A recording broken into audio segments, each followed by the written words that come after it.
वैदेही कहानी है एक ऐसी लड़की की जो कुंवर जी की गैर मौजूदगी में उनकी कटार से शादी करके एक राज परिवार की बहू तो बन जाती है, पर कुंवर जी की पत्नी नहीं बन पाती।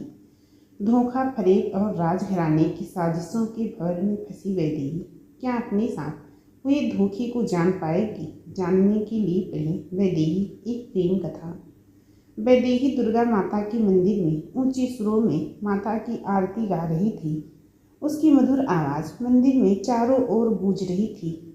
आरती में शामिल हुए हर इंसान उसकी आवाज़ से मंत्रमुग्ध था। खुद वैदेही भी माता की आरती में इतना मग्न थी कि उसे पता नहीं चला कि आज उसकी आरती गाने की वजह से मंदिर में कितनी अधिक भीड़ हो चुकी है।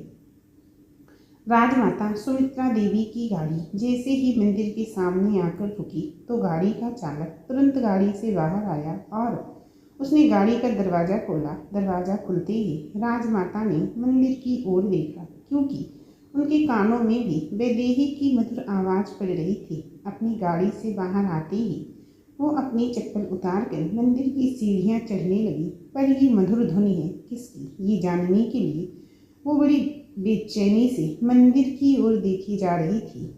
उनके पीछे पीछे उनकी खास सेविका चंपा थी, हाथों में पूजा की थाल ली मंदिर की सीढ़ियां चढ़ रही थी। राजमाता जैसे ही मंदिर में पहुंची तो लोगों की भीड़ देखकर वो आरती कर रही वैदेही को नहीं देख पा रही थी।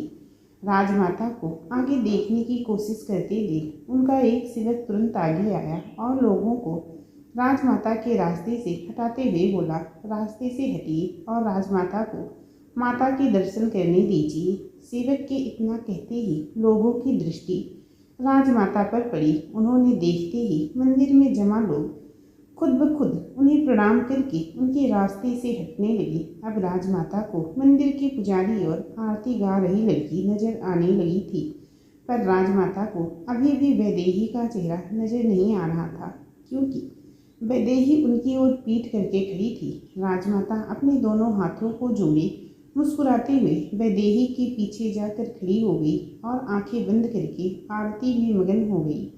आरती पूरी होती ही वैदेही ऊंचे स्वर में बोली, बोलो दुर्गा मैया की जय। वहां मौजूद सब लोग एक सुर में बोले, जय। वैदेही फिर से ऊंचे स्वर में बोली, बोलो दुर्गापति महादेव की जय। जय जय। फिर से सबकी आवाज़ एक साथ मंदिर में गूंजी। वैदेही ने मुस्कुराते हुए अपनी आंखें बंद की और दुर्गा माता से बोली, माँ आप तो जानती हैं कि जब से मैं यहाँ आई हूँ मामी जी को मेरी विवाह की चिंता सता रही है। आप जल्दी से मेरे लिए एक अच्छा सा वर भेजिए ताकि मेरे मामा जी उसके साथ मेरा विवाह करवा के चिंता मुक्त हो जाएं।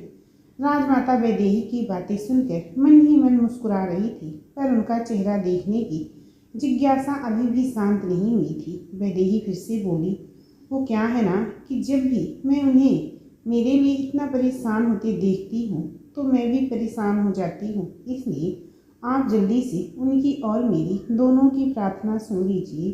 आपके मंदिर में आकर पूरे एक आने का प्रसाद चढ़ाऊंगी, ठीक है? इतना कहकर वैदेही जैसे ही पलटी तो उसकी नज़र राजमाता से टकराई। वैदेही का रूप देखकर राजमाता की नज़रें उसके चेहरे से हट ही नहीं रही थी। गोरा रंग, लंबे बाल, जिसकी गुथी हुई चोटी कमर पर लहरा रही थी, हिरनी जैसी बड़ी बड़ी खूबसूरत आंखें, गुलाब की पंखुड़ियों की तरह नाजुक होंठ और चेहरे पर प्यारी सी मुस्कुराहट देखकर राजमाता के चेहरे पर भी बड़ी सी मुस्कुराहट आ गई। वैदेही कुछ पल उन्हें ऐसे ही देखती रही और फिर ऊंची आवाज़ में बोली, अरे आप तो इस रियासत की राजमाता हैं, है ना? राजमाता मुस्कुरा दी। तभी पंडित जी ने भी मुस्कुराते हुए राजमाता की ओर आरती की थाली बढ़ाते हुए वैदेही से कहा, हाँ ये हमारी राजमाता सुमित्रा देवी हैं। पंडित के इतना कहते ही वैदेही ने तुरंत राजमाता के पैर छूकर कहा, खम्मा घड़ी राजमाता, जीती रहिए। राजमाता ने वैदेही के सिर पर हाथ फेरते हुए कहा तो वैदेही का चेहरा फूल की तरह खिल गया। पंडित जी ने उसकी ओर आरती की थाली बढ़ाई तो वैदेही ने भी अपने दोनों हाथों से आरती ली और अपने आँखों और माथे पर लगा ली। पंडित जी उसे आरती की थाली पकड़ाते हुए कहे, जा बेटा, सभी भक्तजनों को ये आरती दे दी। वैदेही ने सिर हिलाया और आरती की थाली लेकर सबको आरती देने लगी, पर राजमाता की नजरें अभी भी उस पर ही थी। तभी पंडित जी बोले, राजमाता, आज आप बहुत दिनों बाद मंदिर में पधारी हैं, आपका स्वास्थ्य तो ठीक था ना? राजमाता ने वैदेही से दृष्टि हटाई और पंडित जी की ओर देखकर बड़ी ही सावधानता से बोली, हमारा स्वास्थ्य ठीक है पंडित जी, हम लंदन गए थे। आप तो जानते ही हैं कि हमारे बेटे कुंवर रणधीर सिंह इन दिनों लंदन में अपनी पढ़ाई कर रहे हैं, तो बस उनसे मिलने का मन किया और हम उनसे मिलने लंदन चले गए थे। इतना कहकर राजमाता ने अपनी सेविका के हाथों से पूजा की थाल ली और पंडित जी को देते हुए फिर से बोली, उनके लिए ही पूजा करवाने यहाँ आए हैं, लीजिए। पंडित जी ने इतना कहते हुए थाली ली और इसमें रखी सामग्री से माता की पूजा करने लगी। राजमाता ने अपने दोनों हाथों को माता रानी के सामने जोड़ा और मन ही मन बोली, आपका बहुत बहुत धन्यवाद माता रानी, लगता है हमारी तलाश आज यहाँ आपके मंदिर में आकर ख़त्म हो गई है। अपनी बहू बनाने के लिए जैसी लड़की की तलाश में थी, ये लड़की ठीक वैसी ही है। हमें आज ही इसके बारे में पता करना होगा। राजमाता ने इतना कहकर अपनी आंखें खोली और फिर से वैदेही को देखने लगी।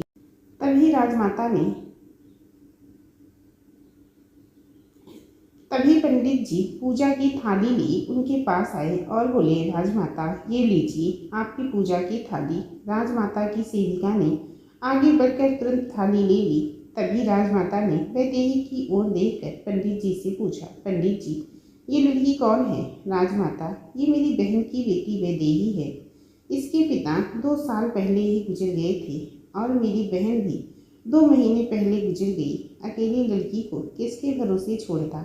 मेरे अलावा इसका कोई है भी तो नहीं, इसलिए इसे अपने साथ यहाँ ले आया।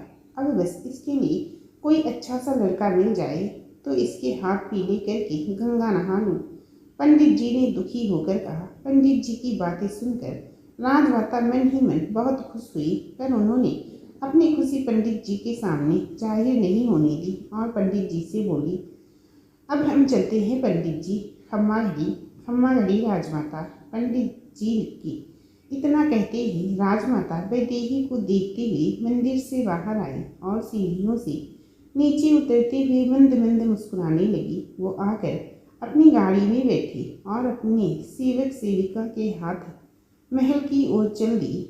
वो जैसे ही राजमहल पहुंची तो एक दरबान ने आकर उनकी गाड़ी का दरवाज़ा खोला। राजमाता गाड़ी से बाहर आते ही दरबान से बोली, दीवान जी को हमारे कमरे में भेजिए अभी।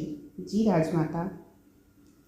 दरबान के इतना कहते ही राजमाता तेजी से अपने कमरे की ओर बढ़ने लगी। उनकी आंखों के सामने से अभी भी वैदेही का चेहरा जा ही नहीं रहा था और उसकी मधुर आवाज़ अभी भी उनके कानों में गूंज रही थी। वो जैसे ही अपने कमरे में पहुंची तो उनकी सेविका चंपा भी उनके साथ ही उनके कमरे में आई। राजमाता कुर्सी पर बैठी और बिना चंपा की ओर देखे बोली, तुम जाओ और दीवान जी के आते ही उन्हें हमारे कमरे में भेजो।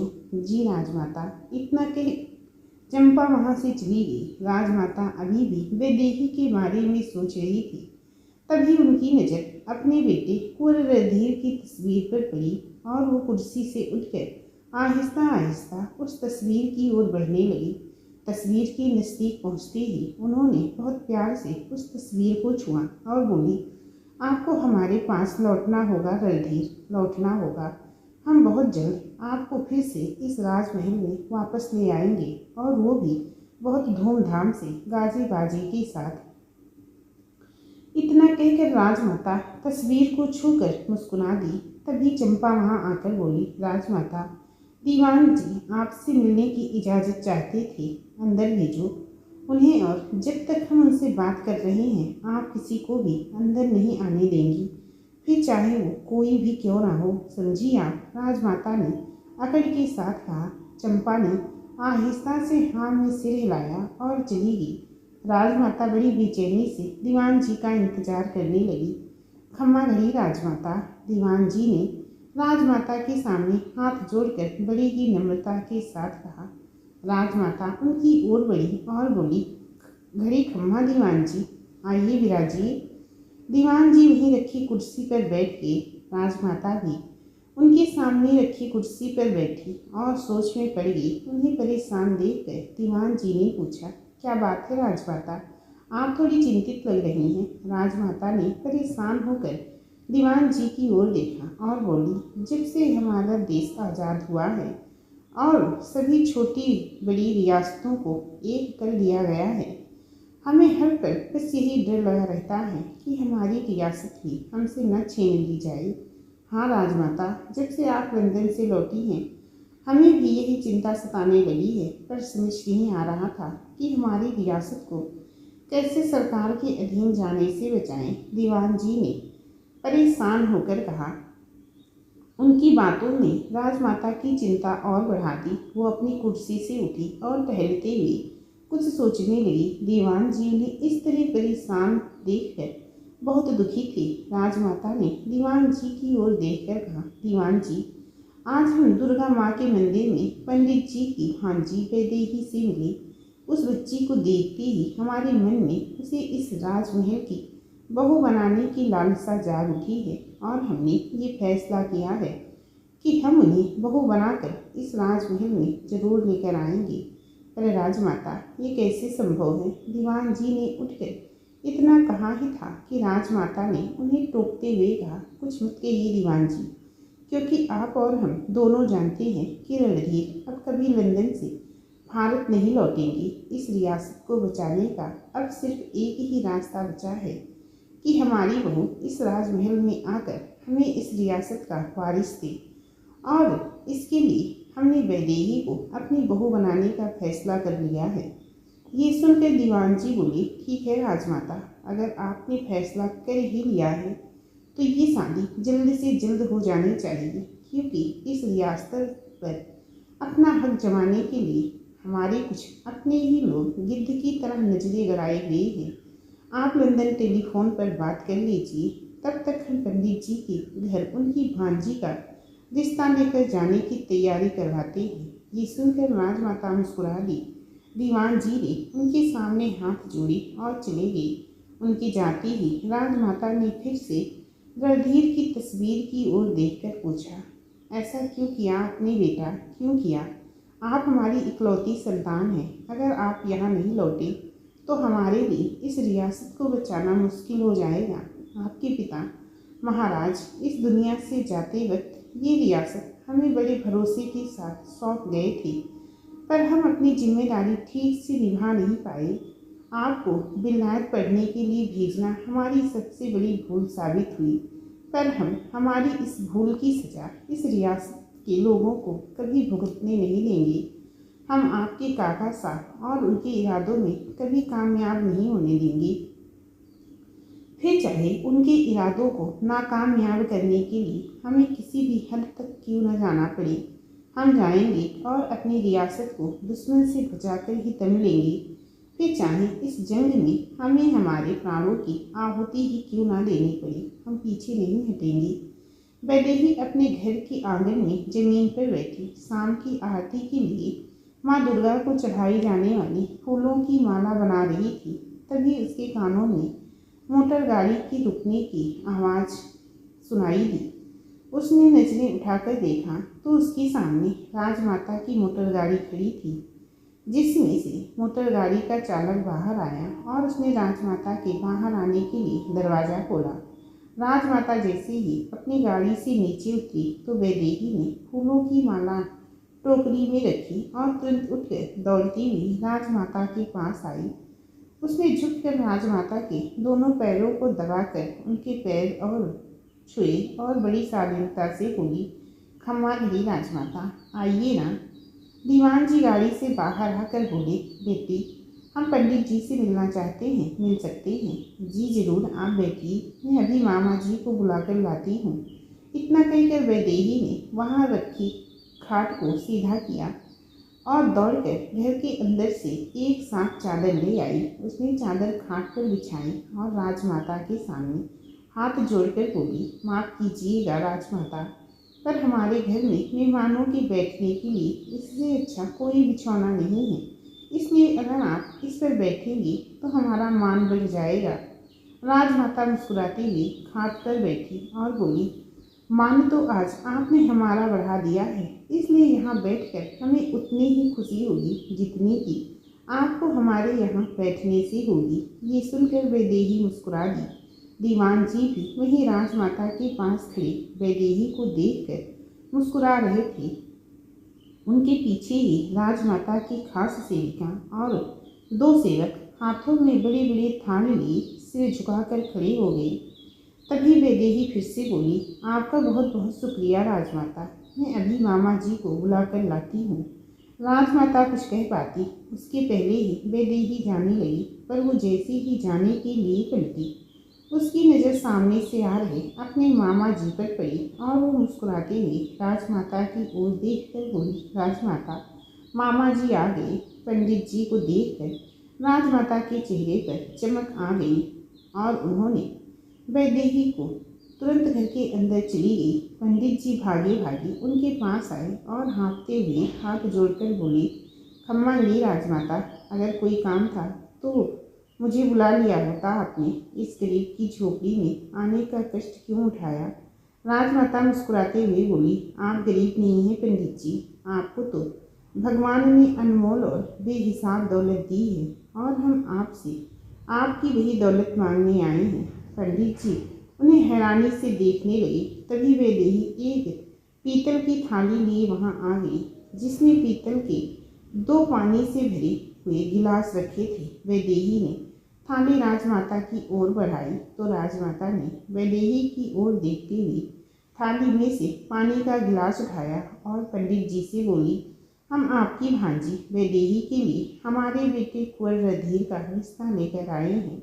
इतना सुनते ही पंडित जी हक्के बक्के रह गए और वैदेही थाली वहीं खाट पर रखकर अंदर भाग गई। राजमाता के चेहरे पर मुस्कान आ गई। पंडित जी ने हाथ जोड़कर राजमाता से कहा, क्यों इस गरीब का मजाक उड़ा रही हैं राजमाता, कहाँ आप और कहाँ मैं, एक गरीब पंडित, मेरा तो घर भी लोगों की दान दक्षिणा से चलता है, हम मजाक नहीं कर रहे हैं पंडित जी। राजमाता ने खड़े होकर कहा। पंडित जी कुछ नहीं बोले, बस हाथ जोड़कर सिर झुकाए खड़े रह गए। वैदेही भी दरवाजे से झांक कर ये सब सुन रही थी। राजमाता 2 कदम चलकर पंडित जी के पास आई और मुस्कुराते हुए बोली, पंडित जी, आप एक पंडित हैं, इसलिए आपसे बेहतर ये बात कोई नहीं जानता कि एक स्त्री ही घर को स्वर्ग भी बना सकती है और नरक भी।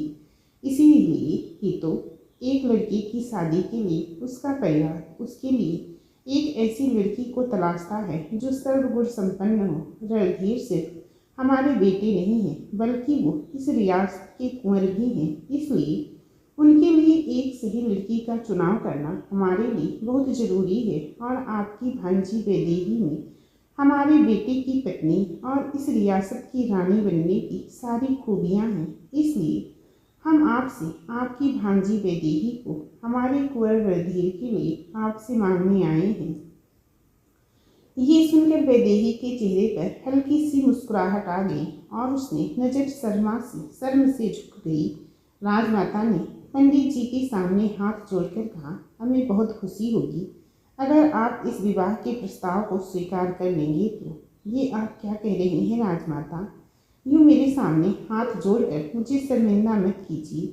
आपके प्रस्ताव को अस्वीकार करने की ना मैं हिम्मत कर सकता हूँ और ना अपनी बच्ची के भाग्य को ठोकर मार सकता हूँ। अगर इसके भाग्य में राज परिवार का हिस्सा बनना लिखा है तो मैं इस रिश्ते से इनकार करने वाला कौन होता हूँ। वैदेही आपकी ही बेटी है, आप जब चाहें उसे कुंवर जी की दुल्हन बनाकर ले जा सकती हैं। पंडित जी ने हाथ जोड़कर कहा। पंडित जी की हाथ सुनकर वैदेही का चेहरा शर्म से लाल हो गया और वो दरवाजे के पास ही खड़ी होकर मुस्कुराने लगी। राजमाता और दीवान जी की भी खुशी का ठिकाना नहीं रहा।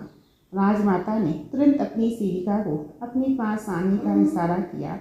सेविका हाथों में थाल लिए आगे आई तो राजमाता ने उस थाल पर रखा लाल कपड़ा हटाया और पंडित जी से बोली, ये हमारी ओर से वैदेही के लिए सगुन है। पंडित जी ने थाल की ओर देखा तो पूरी थाल सोने के जेवरात से भरी हुई थी। आसपास के लोग राजमाता को देखकर एक एक करके वहां जमा होने लगे थे। वैदेही का विवाह कुंवर जी से होने की बात सुनकर सब लोग आपस में बातें कर रहे थे। बेचारे पंडित जी सिर झुकाए खड़े थे। राजमाता फिर से बोली, हम ये सारा सगुन हमारी होने वाली बहू को खुद अपने हाथों से देना चाहते हैं।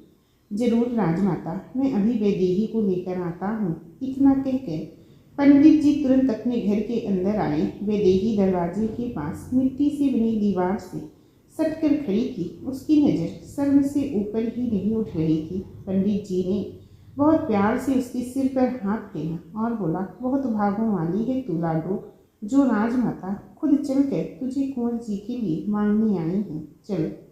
इतना कहकर पंडित जी वैदेही को बाहर लेकर आए। वैदेही को देखते ही राजमाता का चेहरा खिल गया। वो आगे आई। उन्होंने वैदेही की दोनों बाहों को पकड़कर उसे खाट पर बैठाया और थाल में से कुमकुम लेकर वैदेही के माथे पर लगाया। फिर हल्दी और अक्षत उसके माथे पर लगाकर एक लाल रंग की चुनर उसके सिर पर डालते हुए बोली, आप हमारी बहू बनने जा रही हैं। ये हमारी खुदकिस्मती है। आपसे आज से आप राजमहल की अमानत हैं, जिसे हम बहुत जल्द राजमहल में ले जाएंगे। शर्म की मारी वैदेही न कुछ बोल पाई और ना ही अपनी नजरें उठा पाई। राजमाता ने सगुन की थाल वैदेही के हाथों में रखते हुए फिर से कहा, ये हमारी तरफ से छोटा सा सगुन है हमारी बहू के लिए। राजमाता के इतना कहते ही वैदेही ने थाल खाट पर रखी और उठकर राजमाता के पैर छुए। राजमाता ने उसके सिर पर हाथ रखकर आशीर्वाद देते हुए कहा, हमेशा खुश रहिए। वैदेही को उठते ही राजमाता ने फिर से वैदेही को बहुत प्यार से देखा और फिर दीवान जी की ओर देखकर बोली, बेटी, ये सिर्फ हमारे दीवान जी नहीं हैं, बल्कि हमारे स्वर्गवासी पति के अच्छे मित्र भी हैं और हम इन्हें अपना भाई मानते हैं। इसलिए इनके पैर छूकर आशीर्वाद लीजिए, क्योंकि इनका आशीर्वाद आपके लिए बहुत जरूरी है। राजमाता ने इतना कहा तो वैदेही ने तुरंत दीवान जी के पैर छू लिए। दीवान जी ने वैदेही के सिर पर हाथ रखकर आशीर्वाद देते हुए कहा, भगवान आपको लंबी उम्र दे। वैदेही शर्माते हुए अंदर चली गई। उसके अंदर जाते ही राजमाता ने पंडित जी की ओर देखा और बोली, आप वैदेही की विवाह की चिंता मत करिएगा। ये विवाह राजमहल में पूरी शानो शौकत से होगा। हम आज ही हमारे राजसी पंडित को बुलाकर विवाह का शुभ मुहूर्त निकलवा कर आपको संदेश भिजवा देंगे। पंडित जी ने सर हिला दिया तो दीवान जी हाथ जोड़कर बोले, अब हमें इजाज़त दीजिए। खम्मा घड़ी, घड़ी खम्मा। पंडित जी की इतना कहते ही राजमाता और दीवान जी चले गए। राजमाता अपने कमरे में परेशान टहल रही थी।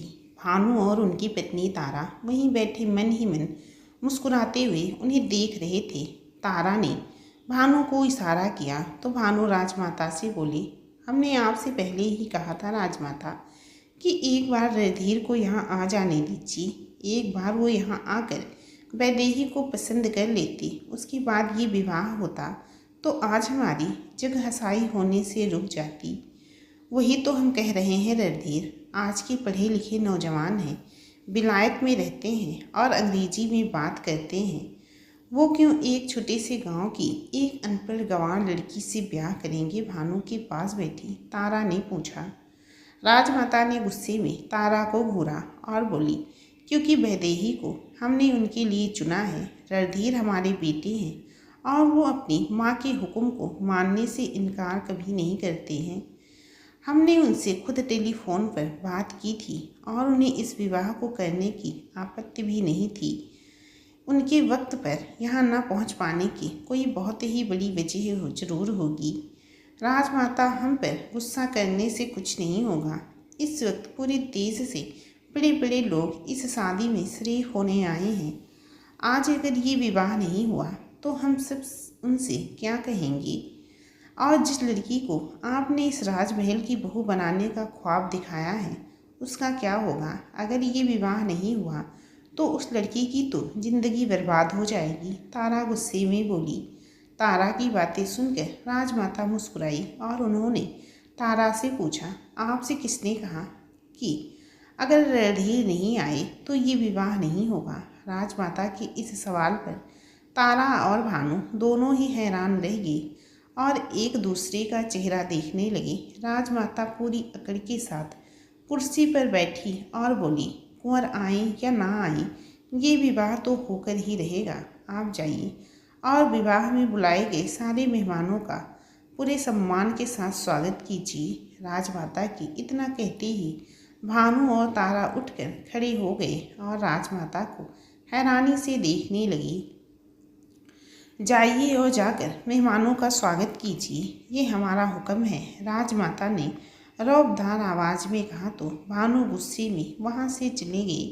तारा कुछ देर वहीं खड़ी राजमाता को देखती रही, पर राजमाता ने उनकी ओर एक बार भी नहीं देखा।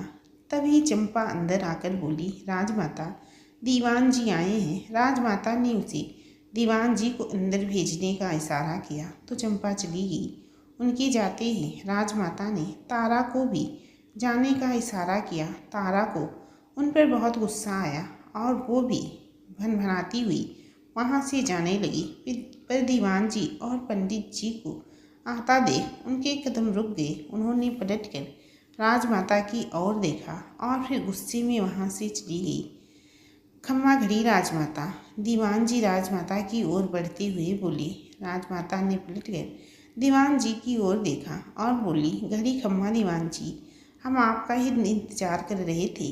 इतना कहकर उन्होंने पंडित जी की ओर देखा और उनके पैर छूकर बोली, प्रणाम पंडित जी, आइए बैठिए, खुश रहिए। पंडित जी राजमाता के सिर पर हाथ रखकर बोले और वहीं रखी कुर्सी पर बैठ गए। राजमाता ने दीवान जी को भी बैठने का इशारा किया। दीवान जी के बैठते ही राजमाता भी बैठी और पंडित जी से बोली, अच्छा हुआ जो आप आ गए पंडित जी, आप हमारे खानदानी पंडित हैं। वर्षों से राजघराने का हर शुभ काम आपके हाथों ही संपन्न होता आया है, इसलिए आज भी हम यही चाहेंगे कि ये विवाह भी आपके हाथों से संपन्न हो। पर एक मुश्किल आन पड़ी है। पंडित जी राजमाता की ओर देखकर बोले, हम जानते हैं राजमाता, दीवान जी हमें सब कुछ बता चुके हैं और आपकी इस परेशानी का हल हम साथ ही लाए हैं। अगर कुंवर विवाह से पहले नहीं आ पाए तो कोई बात नहीं, शास्त्रों के अनुसार उनकी तलवार के साथ कन्या का विधिपूर्वक विवाह किया जा सकता है। पंडित जी के इतना कहते ही दीवान जी और राजमाता दोनों के चेहरे खिल गए और वो दोनों एक दूसरे को देखने लगे। पंडित जी फिर से बोले, आप शुभ मुहूर्त में ये विवाह संपन्न करवाइए। हमने इस कन्या की जन्म कुंडली देखी है। इसकी कुंडली में प्रबल संतान योग है और इसकी पहली संतान ही बालक ही होगा। इस कन्या से बेहतर इस राजघराने की योग्य कोई और कन्या हो ही नहीं सकती। ये सुनकर राजमाता की खुशी का ठिकाना ही नहीं रहा।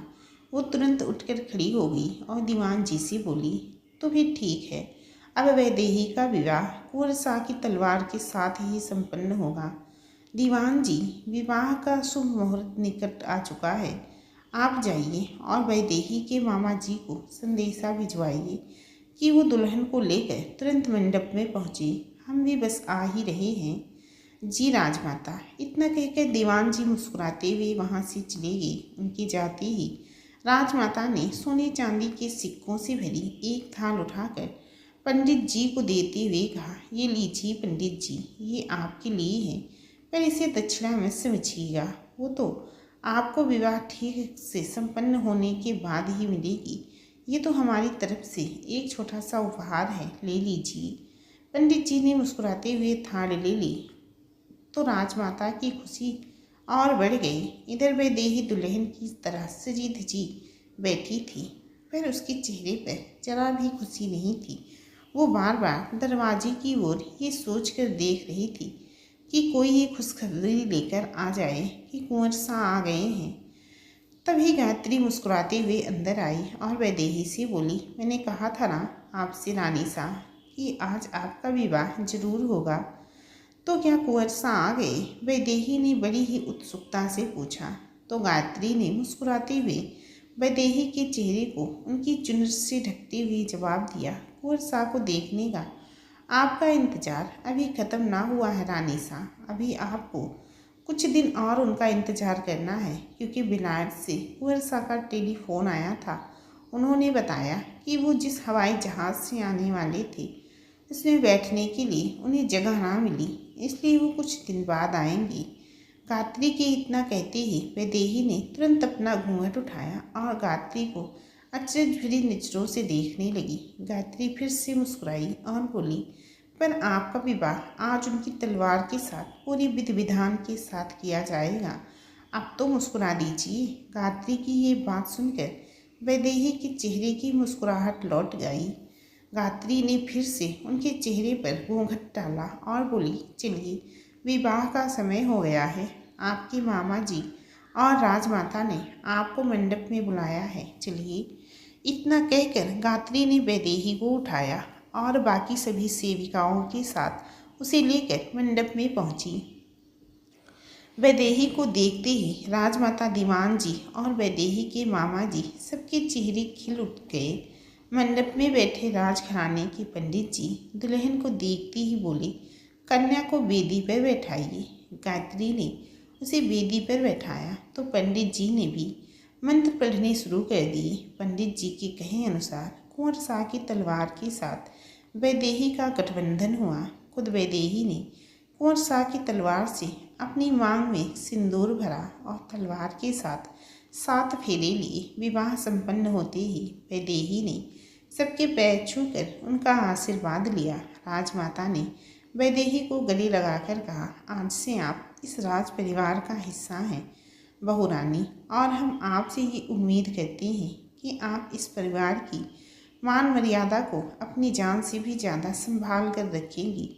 कभी कोई ऐसा काम नहीं करेंगी जिससे इस राजघराने की इज्जत पर कोई दाग लगे। कुंवर शाह के लौटते ही आप बहू रानी से रानी बन जाएंगी और इस परिवार के साथ हमारी रियासत की जिम्मेदारी आपको ठीक वैसे ही संभालनी होगी जैसे कि आज तक हम संभालते आए हैं। आप समझ रही हैं ना कि हम क्या कह रहे हैं? जी, वैदेही ने आहिस्ता से कहा। राजमाता मुस्कुरा दी।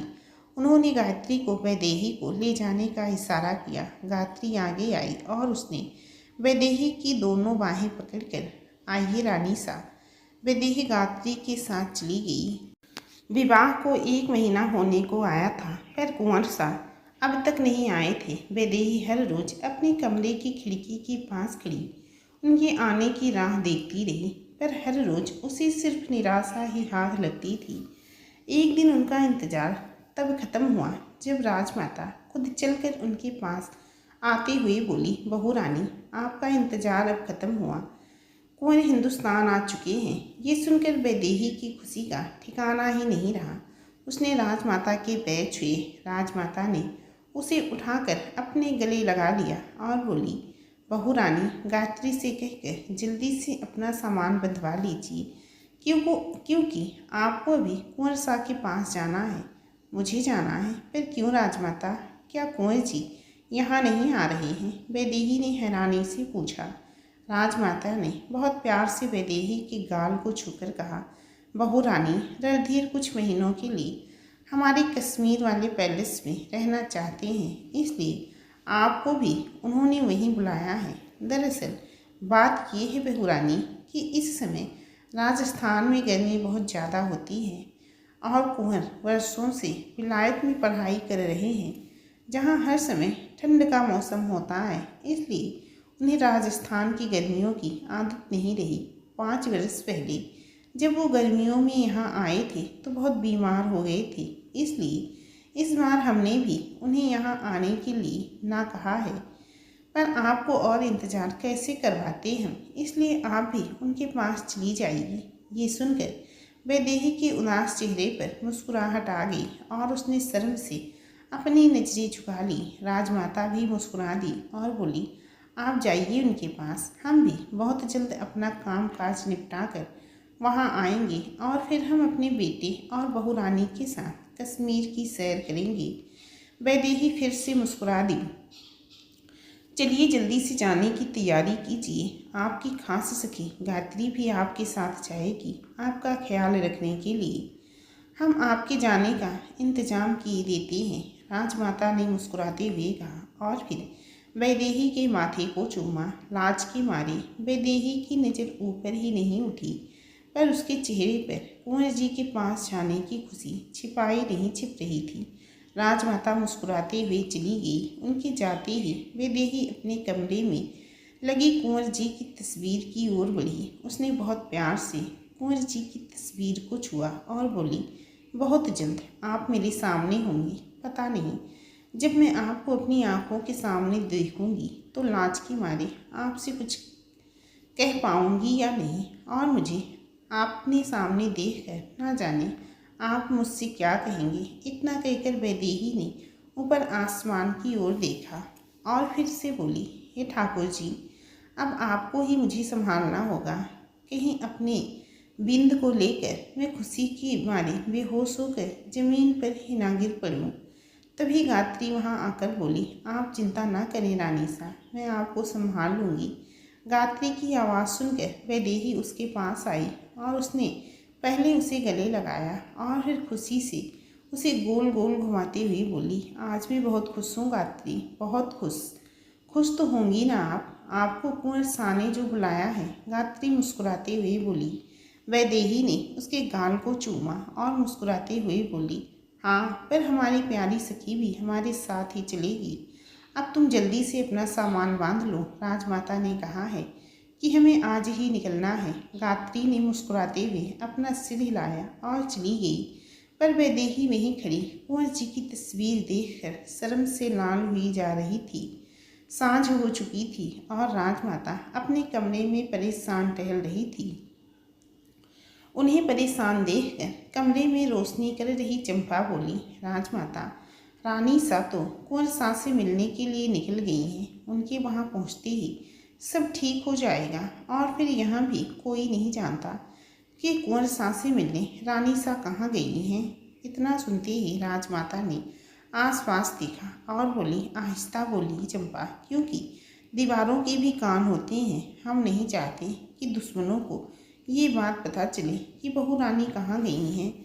भानु बस इतना जानते हैं, रणधीर हिंदुस्तान आ चुके हैं, पर वो कहाँ हैं ये वो नहीं जानते, पर पता लगाने की कोशिश ज़रूर कर रहे हैं। और अब तो ये रियासत हासिल करने के लिए फिर से हमारे बेटे बहू के साथ कोई साजिश करेंगे।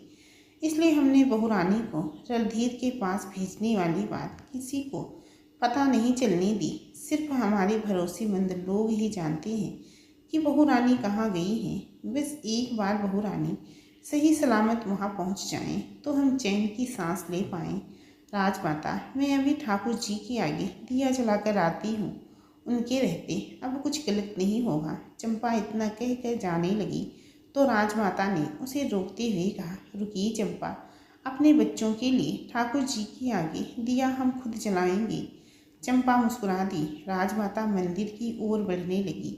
मंदिर में पहुंचते ही उन्होंने ठाकुर जी के सामने हाथ जोड़े और घंटी बजाकर वहीं बैठ गई। उन्होंने अपने हाथों से ठाकुर जी के सामने घी का दीपक जलाया। इधर कश्मीर की एक पहाड़ी पर बने एक बड़े ही खूबसूरत से पैलेस के सामने आकर मोटर चालक ने अपनी मोटर गाड़ी रोक दी तो पैलेस के दरबान ने आकर तुरंत मोटर गाड़ी का दरवाज़ा खोला। दरवाज़ा खुलते ही वैदेही और गायत्री गाड़ी से बाहर आई। उन्होंने देखा कुछ सेविकाएं भी वहां आ गई। वैदेही ने अपने दोनों हाथों से अपना घूंघट थोड़ा सा ऊपर उठाया, पैलेस को देखा और बोली, इतना बड़ा महल, ये तो हमारे महल जितना ही बड़ा लग रहा है। गायत्री मुस्कुराते हुए उसके पास आकर बोली, हाँ रानी सा, ये महल भी उतना ही बड़ा है जितना हमारा राजस्थान वाला महल है। वैसे आप अपना घूंघट अब हटा सकती हैं, क्योंकि यहाँ कोई नहीं है जिसके सामने आपको इतना लंबा घूंघट करना पड़े और लाज करनी पड़ी। वैदेही ने शर्माते हुए कहा, नहीं गायत्री, यहाँ वो हैं तो मैं अपना घूंघट कैसे हटा सकती हूँ। गायत्री मुस्कुराने लगी और बोली, चलिए अंदर चलती हैं, कुंवर शाह आपका इंतजार कर रहे होंगे। गायत्री की इतना कहते ही एक सेविका वहां आकर वैदेही से बोली, आइए हुकुम, इस महल में आपका स्वागत है। वैदेही मुस्कुराते हुए अपनी आंखों में हजारों सपने लिए महल के अंदर जा रही थी। उसका दिल जोर जोर से ये सोचकर धड़क रहा था कि आज वो अपने पति से मिलने वाली है, उन्हें पहली बार अपनी आंखों से देखने वाली है। यही सब सोचते हुए वो पैलेस के अंदर आई। अपने घूंघट में से वो महल की भव्यता देख रही थी। जमीन पर बिछे महंगे कालीन, बड़े बड़े झूमर और सजो सजावट का कीमती सामान देखकर वैदेही पलक झपकाना भी भूल गई। तभी एक सेवक आकर बोला, आइए हुकुम, मैं आपको आपका कमरा दिखा देता हूँ। वैदेही ने सर हिलाया और उनके पीछे चल दी। गायत्री भी उनके साथ ही थी। सेवक एक बड़े से दरवाजे के बाहर आकर रुका। उसने दरवाज़ा खोला और वैदेही से बोला, हुकुम, ये आपका कमरा है। ये सुनकर वैदेही की धड़कनें और तेज हो गई। गायत्री ने वहीं सिर झुकाए खड़ी एक सेविका से पूछा, कुंवर सा कहाँ हैं? उन्हें संदेशा भिजवाइए कि रानी सा यहाँ आ गई हैं और उनसे मिलना चाहती हैं। सेविका सर झुकाकर बोली, कुंवर सा तो शिकार पर गए हैं, उन्हें आने में वक्त लगेगा। रानी सा, आप थोड़ा आराम कर लीजिए, मैं आपके लिए चाय ले आती हूँ। सेविका के इतना कहते ही गायत्री तुरंत बोली, ठीक है, पर कुंवर सा के आते ही रानी सा को खबर कर देना और रानी सा का सामान उनके कमरे में भिजवा दो। जी। इतना कहकर सेविका वहाँ से चली गई। उसके जाते ही एक दूसरी सेविका वहाँ आकर गायत्री से बोली, आइए, आपको आपका कमरा दिखा देती हूँ। सेविका के इतना कहते ही गायत्री ने वैदेही के कंधे पर हाथ रखकर कहा, आप अपना कमरा देख लीजिए और थोड़ी आराम भी कर लीजिए। सफ़र करके आई हैं, थक गई होंगी, मैं थोड़ी देर में आती हूँ। वैदेही ने सिर हिला दिया तो गायत्री मुस्कुराते हुए सेविका के साथ चली गई। उनके जाते ही वैदेही अपने कमरे में आई। उसने अपना घूंघट उठाया तो देखा कि उनका ये कमरा पहले वाले कमरे से भी ज़्यादा बड़ा था। वो अपनी नज़रें घुमाकर कमरे को देखने लगी। तभी उनकी नज़र खिड़की पर पड़ी। वो तुरंत खिड़की के पास आई और उसने खिड़की खोली। खिड़की खोलते ही जो नज़ारा उसकी आंखों के सामने था, उसे देखकर उसकी आंखें फटी की फटी रह गई। ऊंची ऊंची बर्फ की वादियों के बीच उसे सारा शहर नजर आ रहा था। शाम का ढलता हुआ सूरज उसकी आंखों के सामने आहिस्ता आहिस्ता बर्फ के पहाड़ की गोद में समा रहा था। खिड़की से आ रही तेज हवा के झोंके से वो सिहर गई, पर उसके चेहरे पर मुस्कान आ गई। वो पलट कर फिर से अपने कमरे को देखने लगी और फिर पलंग की ओर बढ़ गई। पलंग पर बैठते ही वो खुद से बोली, वैदेही, ये तेरा कमरा है, मतलब कुंवर जी का कमरा भी यही होगा। वो यहीं इसी बिस्तर पर सोया करते होंगे। इतना कहकर वो मुस्कुराने लगी और बिस्तर पर लेट गई। वर्षा के बारे में सोचते हुए कब उसकी आंख लग गई उसे पता ही नहीं चला। अगले दिन सुबह तक जब उसकी आंख खुली तो उसने अपने आसपास देखा और चौंक कर उठ बैठी। वो पलंग से उतरी और दौड़ती हुई अपने कमरे से बाहर आई। बाहर आते ही उसने फर्श पर पोछा लगा रही सेविका से कहा, सुनो। सेविका तुरंत उठकर उनके पास आकर बोली, जी रानी सा, वर्षा शिकार से लौट आए क्या? वैदेही ने पूछा। सेविका से झुकाकर बोली, वो तो रात ही आ गए थे रानी सा। तो क्या सुबह फिर से कहीं चले गए? वैदेही ने परेशान होकर पूछा। तो सेविका तुरंत बोली, नहीं रानी सा, वो तो कल रात से अपने कमरे में ही हैं। वैदेही हैरानी से उसे देखने लगी तो सेविका ने उनकी ओर देखकर कहा, कल रात शिकार से लौटते ही वो सीधे अपने कमरे में चले गए थे।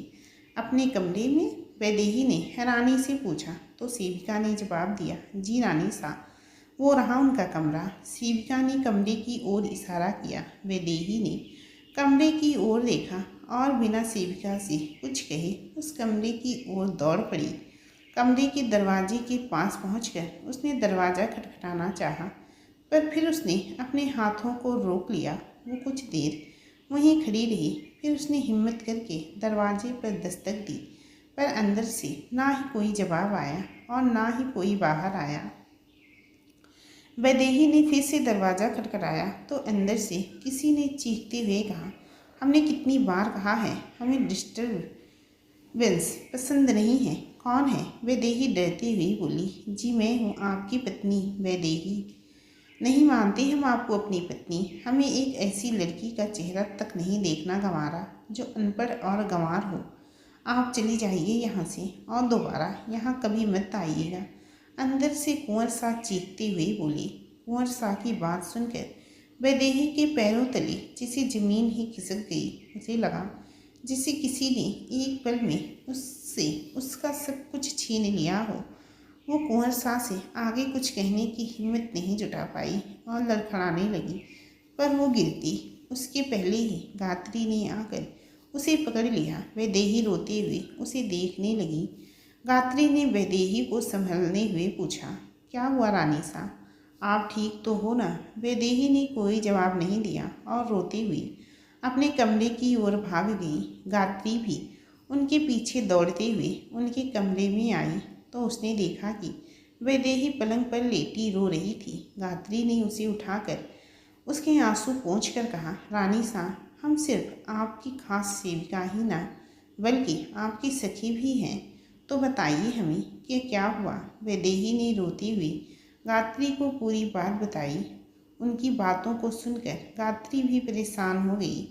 उसने अपने दोनों हाथों से वैदेही के आंसू पोंछे और बोली, रानी सा, कुंवर साहब विलायत में पढ़े हैं और खुले विचारों वाले हैं।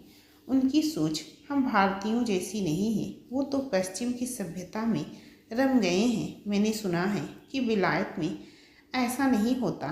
वहाँ पहले लड़का और लड़की मिलते हैं और फिर खुद तय करते हैं कि उन्हें विवाह करना है या नहीं। फिर उनका विवाह होता है। और यहाँ तो आपका विवाह कुंवर सा से नहीं बल्कि उनकी तलवार से किया गया है, तो वो कैसे इस विवाह को मान ले? उन्हें आपको अपनी पत्नी के रूप में स्वीकार करने में शायद थोड़ा वक्त लगेगा, पर आप फिक्र मत करिए, आहिस्ता आहिस्ता सब ठीक हो जाएगा। एक बार वो आपके खूबसूरत मुखड़े को देख लेंगे तो आपके दीवाने हो जाएंगे। बस आपने थोड़ा सा वक्त दीजिए। गात्री की बातें सुनकर वैदेही का रोना तो बंद हो गया, पर परेशानी कम नहीं हुई। वैदेही को अभी भी परेशान देखकर गात्री मुस्कुराते हुए बोली, रानी सा, सब ठीक हो जाएगा, आप इतना मत सोचिए। मैं आपके लिए चाय लेकर आती हूँ। उसे पीते ही आपकी सारी परेशानी चुटकियों में छूमंतर हो जाएगी। रात भी जब मैं आपके कमरे में चाय लेकर आई तो आप सो चुकी थी, आप थकी हुई थी, इसलिए मैंने आपको नहीं जगाया। अब जल्दी से नहाकर एक सुंदर सी साड़ी पहन के तैयार हो जाइए। कुंवर सा जब आपको देखेंगे तो उनकी नाराज़गी अपने आप दूर हो जाएगी। मैं तब तक आपके लिए चाय ले आती हूँ। इतना कहकर गायत्री वहाँ से चली गई, पर वैदेही अभी भी परेशान वैसी ही बैठी थी। उसने मन ही मन खुद से कहा, गायत्री ठीक ही कह रही है। जब मेरा कुंवर जी से विवाह हुआ था तब वो तो वहाँ थे ही नहीं। उन्होंने मुझे अब तक देखा भी नहीं है। क्या पता मुझे देखकर सच में उनका गुस्सा कम हो जाए। इधर भानु गुस्से में अपने कमरे में टहल रहे थे। तभी उनका एक सेवक उनके कमरे में आया। उसे देखते ही भानु ने तुरंत उससे पूछा, पता चला कुंवर सा कहाँ है?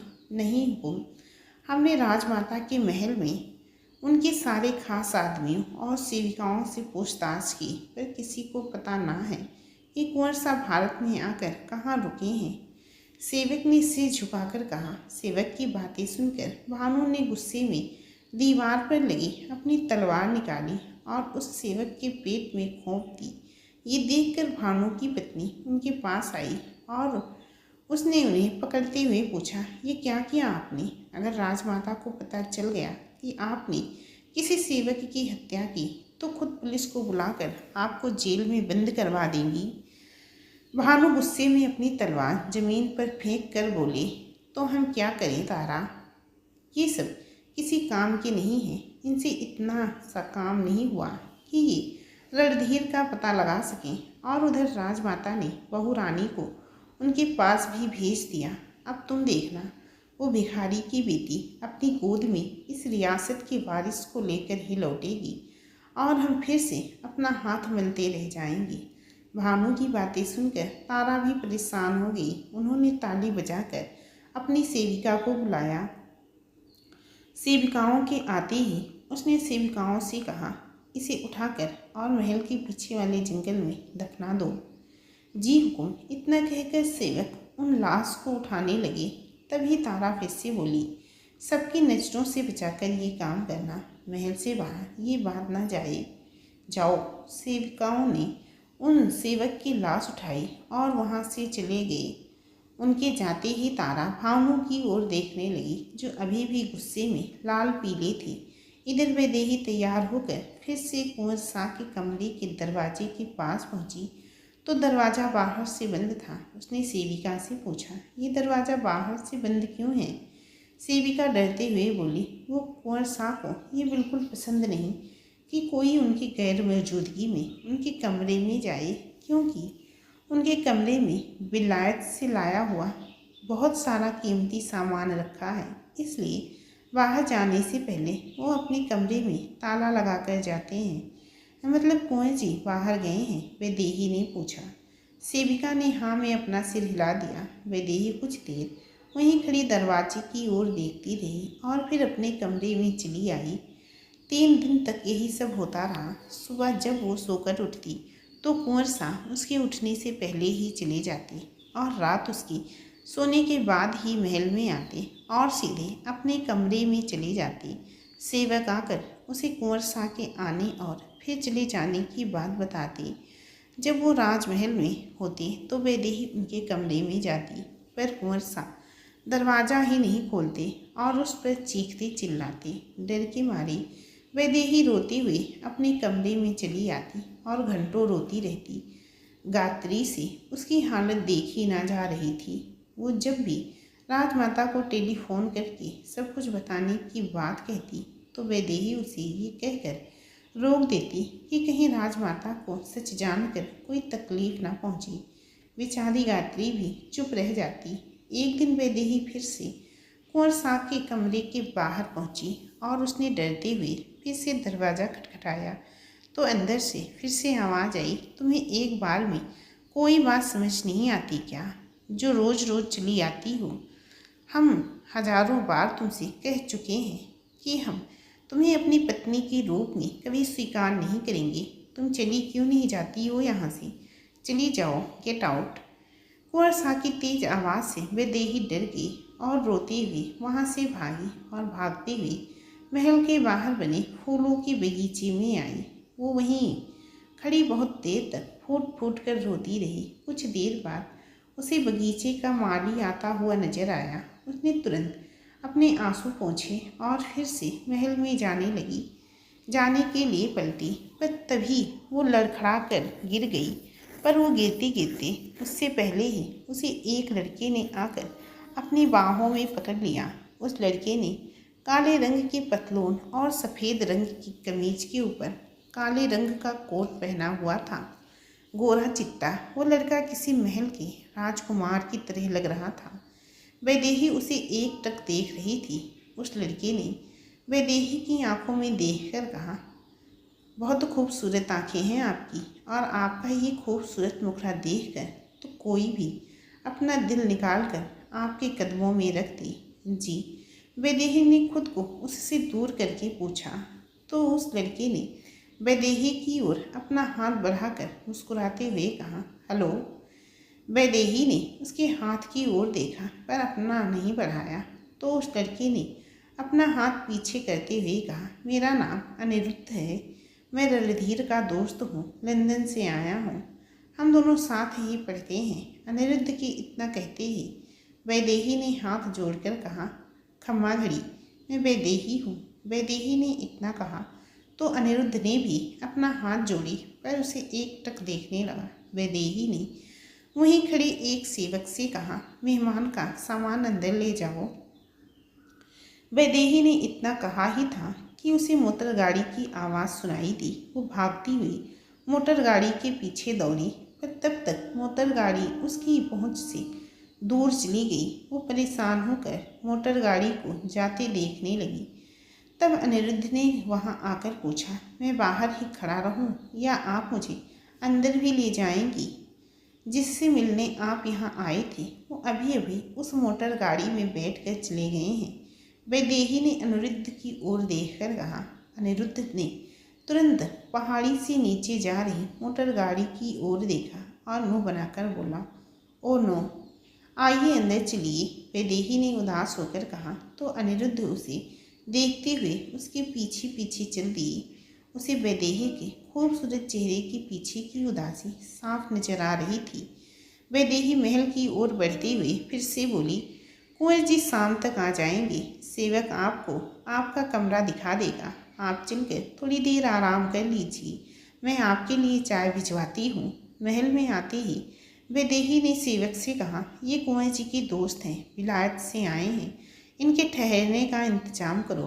वैदेही ने इतना कहा ही था कि तभी एक दूसरा सेवक अनिरुद्ध के पास आया और उसने अनिरुद्ध को एक खत देते हुए कहा, ये खत कुंवर शाह ने आपको देने के लिए कहा था। अनिरुद्ध ने खत लिया तो वैदेही उसे हैरानी से देखने लगी। अनिरुद्ध ने खत को खोलकर पढ़ा और फिर खत को हिलाते हुए मुंह बनाने लगा। वैदेही अभी भी उसे घूर रही थी। अनिरुद्ध ने जैसे ही वैदेही को खुद को घूरते देखा तो वो बोला, रणधीर राजमाता के आदेश पर जम्मू चले गए हैं। राजमाता ने उन्हें वहाँ केसर के निर्यात पर नज़र रखने के लिए भेजा है। 1 सप्ताह में लौट आएंगे। मुझे यहीं रुकने के लिए कहा है। कुंवर शाह उसी बिना बताए चले गए। ये सोचकर वैदेही और ज़्यादा परेशान हो गई और बिना अनिरुद्ध से कुछ कहे सीढ़ियों से होते हुए अपने कमरे की ओर बढ़ने लगी। अनिरुद्ध उसे जाते हुए देख रहा था। तभी एक सेवक अनिरुद्ध का सामान लिए बोला, आइए मैं आपको आपका कमरा दिखा देता हूँ। ये कौन है? अनिरुद्ध ने आहिस्ता आहिस्ता ऊपर जा रही वैदेही की ओर देखकर पूछा। सेवक तुरंत बोला, ये इस महल की रानी शाह हैं, कुंवर शाह की पत्नी। सेवक के इतना कहते ही अनिरुद्ध ने हैरानी से पहले उस सेवक को देखा और फिर वैदेही को जाते हुए देखने लगा। सस्पेंस से भरी इस कहानी को सुनने के लिए प्लीज़ आप लोग हमारा साथ बनाए रखिए। बहुत ही अच्छी कहानी है। चलिए फिर मिलती हूँ इस कहानी के अगले हिस्से के साथ। अगर आप लोगों ने अभी तक हमारे चैनल को सब्सक्राइब नहीं किया है तो प्लीज़ हमारे चैनल को सब्सक्राइब ज़रूर कर लें। चलिए फिर मिलती हूँ इस कहानी के अगले हिस्से के साथ। तब तक